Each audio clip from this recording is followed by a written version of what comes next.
Good people of Atlanta, we must never forget that Anthony Bourdain killed himself. Anthony Bourdain had the greatest job that show business ever produced. This nigga flew around the world and ate delicious meals with outstanding people. That man, with that job, hung himself in a luxury suite in France. They say 2000 party over, oops, out of time. So tonight I'm gonna party like it's 1999. I knew a nigga in high school that was an urban genius. This motherfucker's grades were so good, he got all the way from the hood to an Ivy League school with a full scholarship. From there, the motherfucker got himself into one of the best law schools in the country. And when he was in law school, he met a woman and they fell in love. And they were gonna get married. I remember him telling me about it. He was home for Christmas, and I told him, I said, my man, save that bitch for later in your life.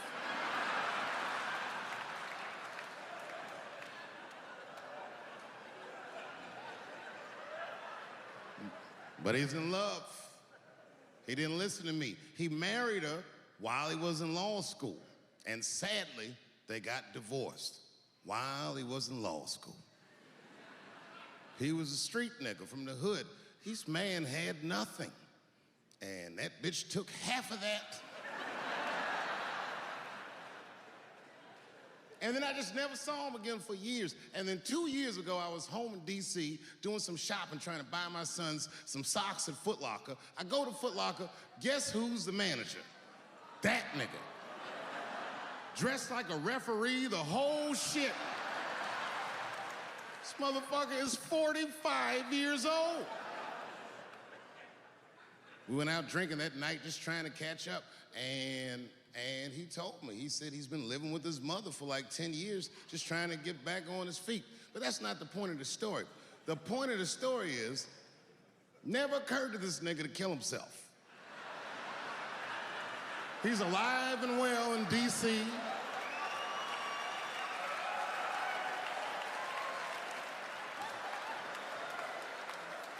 I even suggested to him that he should try it out. Like, I don't know, nigga, he might,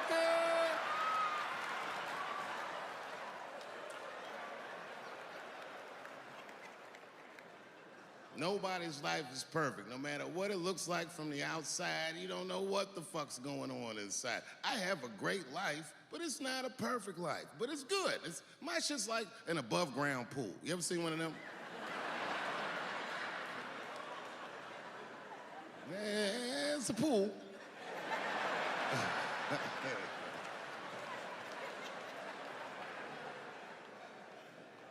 So in that spirit, tonight, I thought I'd start my show a little differently. Tonight, I'm gonna do something that I'm not particularly good at, but that I like to do. Tonight, I'm gonna try some impressions out.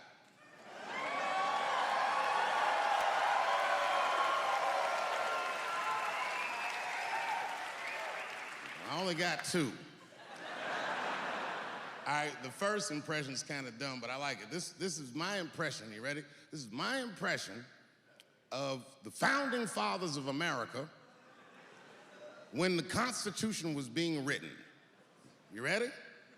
Here it goes. Hurry up and finish that Constitution, nigger. I'm trying to get some sleep.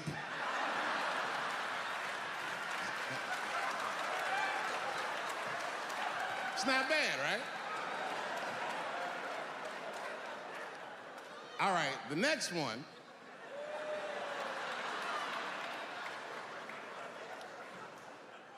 The next one's a little harder. I want to see if you can guess who it is I'm doing an impression of. All right, let me get into character. You gotta guess who it is, though. Okay, here it goes. Hey, if you do anything wrong in your life, and I find out about it, I'm gonna try to take everything away from you. And I don't care when I find out. Could be today, tomorrow, 15, 20 years from now. If I find out, you're fucking finished. Who's that? That's you. That's what the audience sounds like to me. That's why I don't be coming out doing comedy all the time, because y'all niggas is the worst motherfuckers I've ever tried to entertain in my fucking life. Oh. I'm goddamn sick of it. This is the worst time ever to be a celebrity. You're gonna be finished. Everyone's doomed. Goddamn right. Good to be home, goddamn it. Good to be home. Southeast DC, that's right. Blue High School. That's what we talk about. It's the real DC. They came to me and said, we're gonna do this special. Where do you want to do it at? Could have did it anywhere in the world. I said, no, I want to come home. I want to come home and see how it is. And goddamn it, I'm feeling good. I hope y'all feeling good. I'm feeling good because I got that vaccine. Man, I'm telling you, I got it when it first came out. The line was so long, looked like they was hiring me. I stood in that motherfucker. I'm like, I hope they don't run out. It looked like they was running out. It was this old lady, she was 89 in front of me. I just pushed her to the side. Come on, mama, you done lived your life. You got more problems than this coronavirus. You in a wheelchair with crutches. You're being selfish right now.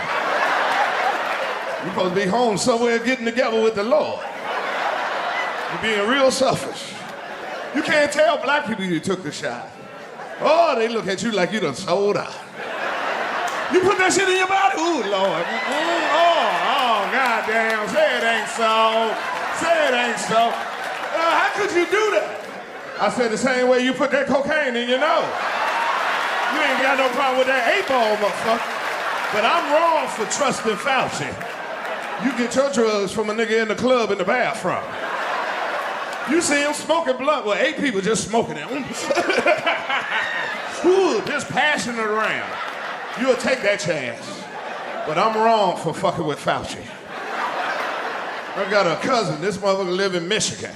He gonna call me and say, Quake, I heard bad news. I said, what's wrong? He said, man, I heard you put that poison in your body. How could you do it? I said, nigga, you live in Flint. And you just got out the shower. You ain't got no problem with that folk-ass water on your black ass. I mean, they'd be ashamed of their damn self. When you from DC, you done took more chances than the vaccine. You know how many women I done fucked with and had a fever? I'm like, ooh, you really is sick. I thought you ain't want to give me none. I'm gonna give you some Theraflu in the morning. But you, God bless you, God bless you. I just want motherfuckers to be consistent. Stay hard, no, keep that same energy on all the other symptoms you got in your body. Coronavirus is the only shit that's plaguing our community. I want you to be on it. These hypocrites that we got out here, you got brothers out here been wearing a mask straight for 18 months. Ain't seen a dentist in 18 years. Just be chewing on the left side of their mouth. Knowing they can't fuck with their right tooth. Brush their teeth in the morning, sink look like a crime scene. They be trying to hide evidence like they on first 48 hours or shit. Kids coming in looking at this teeth talking about, Daddy, let me get some of them red hots you eat. I ain't eating no red hot. You ain't eating red hot. Phony ass. You know it. Stay consistent. Be looking all good on the outside. Jordans on their feet, diamonds in their head, flawless on the outside. Inside, blood pressure higher than giraffe pussy. Type 2, 3, 4, 5 diabetes. Still standing in line trying to get a Popeye chicken sandwich. Eat 4 of them motherfuckers. I don't know why I'm dizzy. I took a Benadryl. Benadryl don't help no stroke, motherfucker. Everything ain't your allergies, nigga. Everything ain't your allergies. Left arm be going numb. What's wrong? Oh, that mean it's gonna rain this Saturday. What you mean it's gonna rain this Saturday? Your arm ain't no weatherman, nigga. Go see a doctor. You know who they are. Got car insurance, ain't got no health insurance. He all at the club. Look at my new ride, nigga. Full coverage, 0 deductible. What about your liver? Oh, I leave that to Jesus. He know my heart. Health is wealth. If you ain't learned shit through this pandemic, that bag don't mean shit if you ain't got your health. You need to know the status of your health. And the only way you're gonna know the status of your health is get a physical. Your president, Barack Obama, put his whole political capital on the line for Obamacare. I got Obamacare. Ain't no way they gonna put all these hospitals and urgent cares up there and something wrong with my chest, nigga. I'm gonna go home, take a nap, and drink a ginger ale. Somebody gonna see me. I'm just gonna have to owe you. When Obamacare came out, nigga, I was on that shit.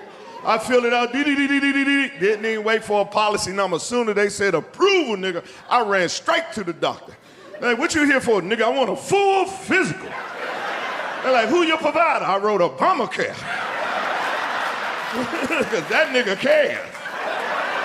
Now I got insurance. I want every test you got in this hospital from A to Z, nigga. Don't skip none of them. I want EKG, EGG, Pat smear, one of all, motherfucker. Hey, I want ultrasound, mammogram, phobogram, larrygram, an 8-ball, that's a half a gram. I want all my grams, nigga. But health is wealth. You will not know the status of your health unless you get a physical. Every year for my birthday, that is my gift to myself. We still dying of illness they done already cured for. And it's the scary shit in the world, because certain people, you know something wrong with your body, but you don't go. See, me personally, I would hate for something to be wrong with my damn body, and I never, ever do nothing about it. And then I just let it go, and then finally be rushed to the hospital, and doctor like, ooh, if you'd have got here 3 weeks ago, that shit was just in your ear. Where's that now? In your foot. How long I got? Tomorrow. It's the scary shit in the world. I get a physical every year. This year was no different. Doctor came in, I said, how I'm doing, doc? He said, I got your lab result back. Everything is looking good. You just have one minor discrepancy. I said, what's that? He said, your PSA is high. I said, what's that? He said, that's an indicator of your prostate. You being a black man, prostate cancer is prevalent in your community. What I need you to do is go back and see the reception, make another appointment, come back, I'm gonna do a prostate exam along with your physical. I'm running behind about a month and a half. I should be able to get to see you then. I'm like, fuck that nigga, we doing this shit today. I got Obamacare, nigga, put that shit on the bill. Let's run that shit up before that Republican care comes. He said, you wanna do it today? I said, yeah, I wanna do it today. So I started rolling up my sleeves.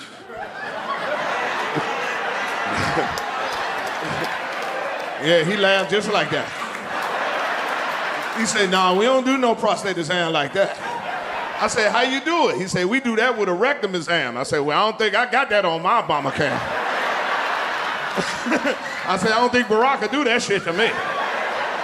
He said, just go in the other room. It's a gown behind the door. Take your clothes off, put the gown on, and come on back out. We can do the procedure. I'm gonna tell y'all right now, my people from DC, I have been rich my whole life. And I'm not talking about monetarily. I'm talking about rich of the blessing of my God. Been on this earth 58 years. I have never spent a night in a hospital.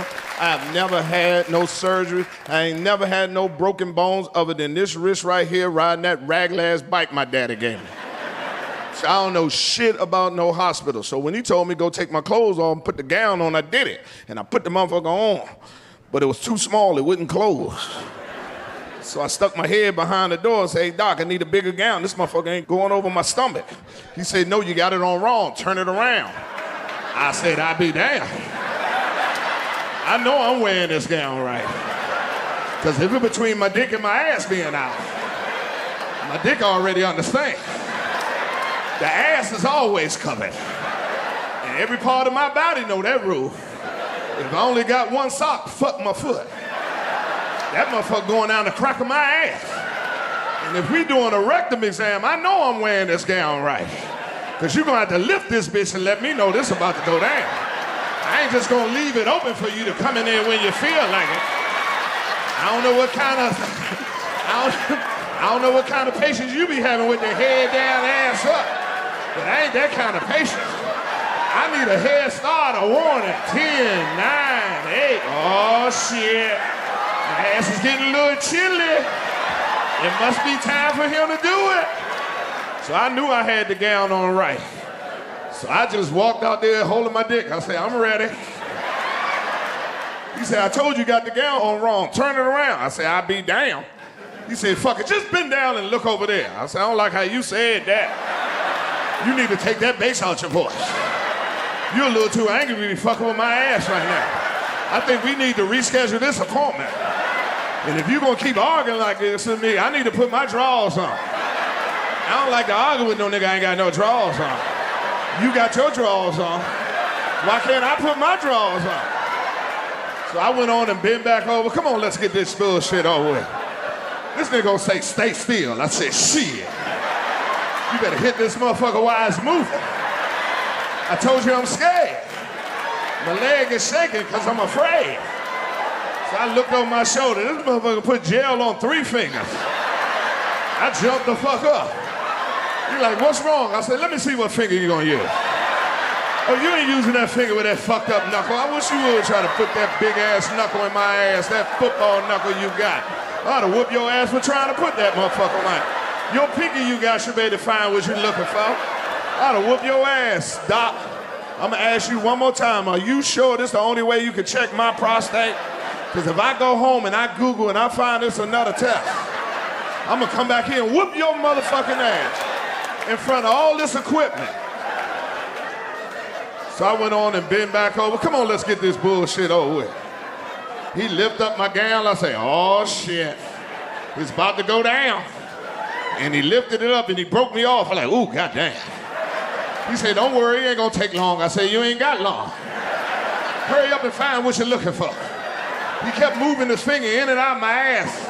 I said, fuck it, take your finger out my ass. If I got prostate cancer, leave it in there. I'm just gonna have to take it up with the Lord. But you ain't just gonna rotate your finger in and out of my ass like this no more, sir. Take your finger out of my ass immediately, sir. Stop right now. No means no, sir.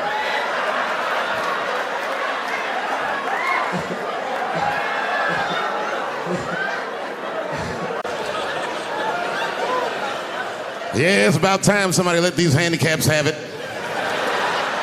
They done met their match tonight. Fuck them. One time I was on Capitol Hill, and I seen a handicapped congressman. Madison Cawthorn, that's his name.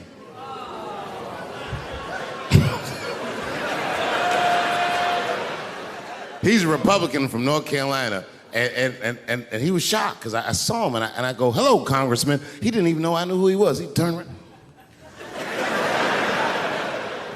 Then I just walked away.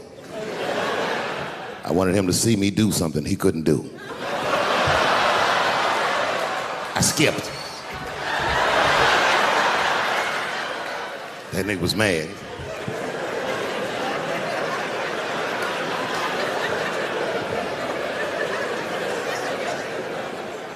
He's no longer a congressman. I don't know if you follow politics. I'm not trying to be funny, but he lost his seat.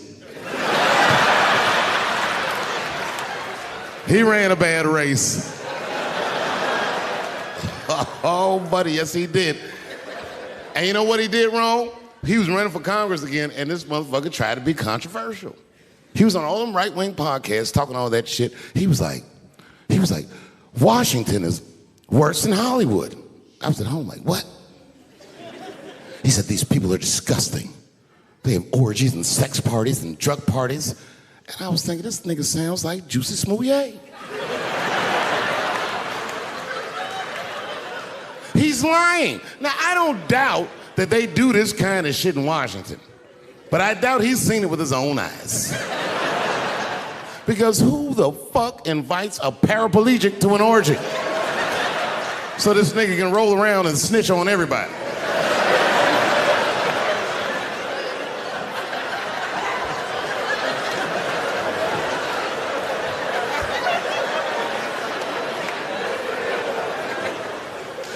I said, there's only one reason you're gonna invite him to an orgy. And you know what that is. Have at it, guys. I can't feel anything. Let's get this bill passed for America. One at a time, folks.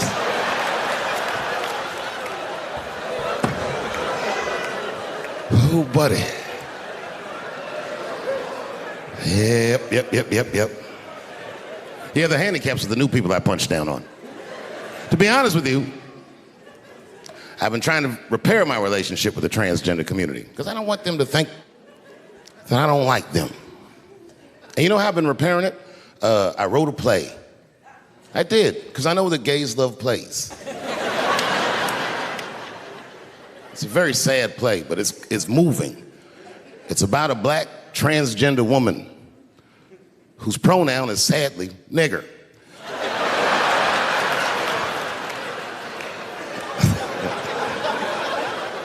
It's a tearjerker. At the end of the play, she dies of loneliness because white liberals don't know how to speak to her. Sad. Speaking of nigger, I've also been working on a book, and this is true. I'm rewriting the American classic, Huckleberry Finn, from Nigger Jim's perspective. It's called The Adventures of Nigger Jim.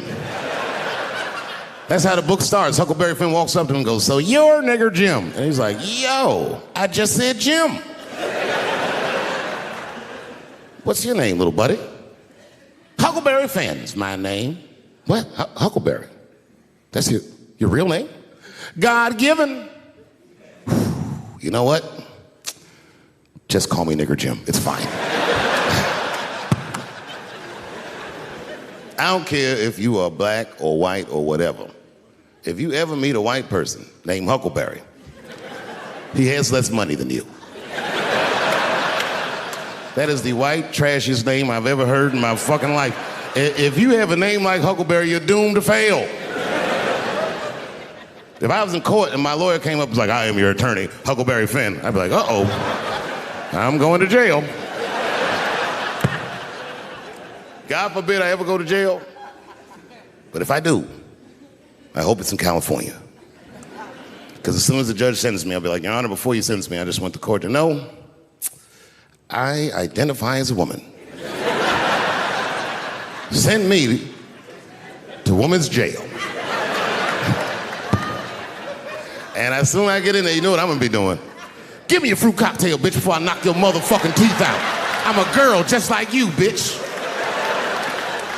Come over here and suck this girl dick I got. Don't make me explain myself. I'm a girl."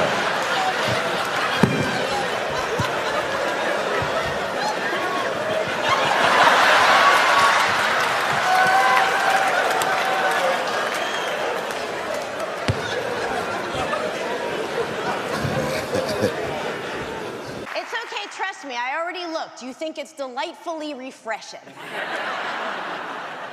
All right, here's the thing about Dave. Dave didn't, get funny eventually. He was always funny. And he remains at the top of his game. Why? Because he's constantly evolving. He grows. Or sometimes it's a slightly more lateral move, but always with some kind of new perspective, you know? His critical thinking is his art. His stand-up blows my mind, you know? It changes the way I think. And sometimes I wholeheartedly disagree with him, but that's what I love about Dave. It's what I love about art. The only way you know where the line is to cross it. And I think that what is life if nobody's crossing the line? Ladies and gentlemen, man the fuck up or you're not gonna make it through the end of this show. Just man the fuck up. Just because I'm dressed this way does not make me a whore. Now that would be like me, Dave Chapelle the comedian, walking around the streets in a cop uniform. Somebody might run up on me. Oh, thank God. "Officer, help us. Come on, they're over here. Help us." I'm like, "Oh, just because I'm dressed this way does not make me a police officer."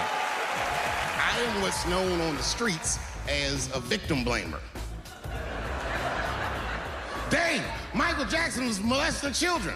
Well, what were those kids wearing at the time? The only reason everybody is talking about transgenders is because white men want to do it. That's right.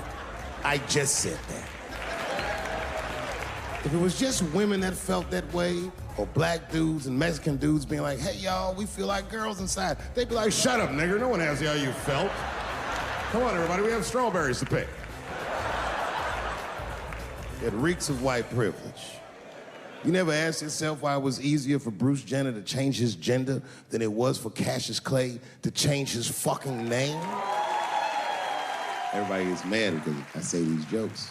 But you understand that this is the best time to say them. More now than ever. You have a responsibility to speak recklessly. Otherwise, my kids may never know what reckless talk sounds like. The joys of being wrong. I didn't come here to be right. Just came here to fuck around. The courage that it takes as a performer and an artist to stand up for who you know you are, to take a chance on yourself, is just one more reason why we all just love and respect and admire this man. And, you know, it was until we started touring a couple of years ago together that I really got a chance to watch him walk through life. I always imagine him on track, you know, out in Ohio, Prince. But because it was Dave, Prince was there. Because how life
Dayton, Ohio, 100 feet from the site of one of the worst mass shootings in American history. And I watched this man help a city heal a wound born of violence and born of pain. But as we sat and we watched Stevie Wonder sing Masharim and the crowd going crazy and reclaiming their city, he turned to me on stage and he said, "This is their memory now. This is their memory."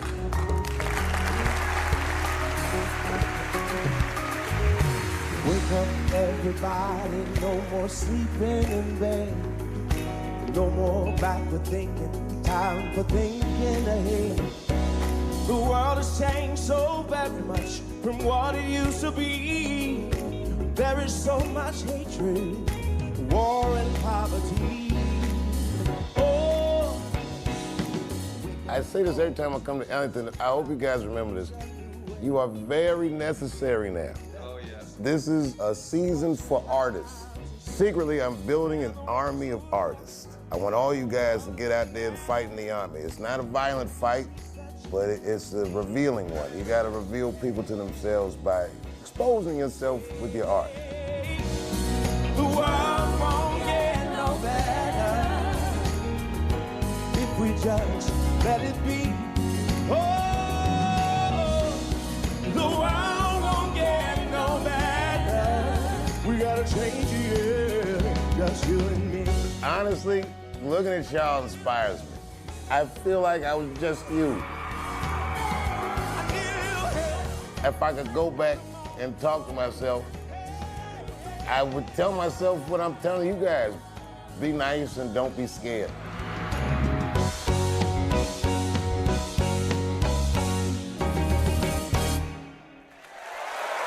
Thank you. The Mark Twain Prize was created in honor of a great satirist and irreverent observer of the world in which he lived. In honoring Dave Chapelle this evening with the Mark Twain Prize, we are honoring a comedian at the top of his game, someone who already has a lifetime of achievement behind him, but promises to have another lifetime in the coming decades. And for these reasons, the Kennedy Center is proud to present Dave Chapelle with the nation's highest comedic award, the Kennedy Center Mark Twain Prize.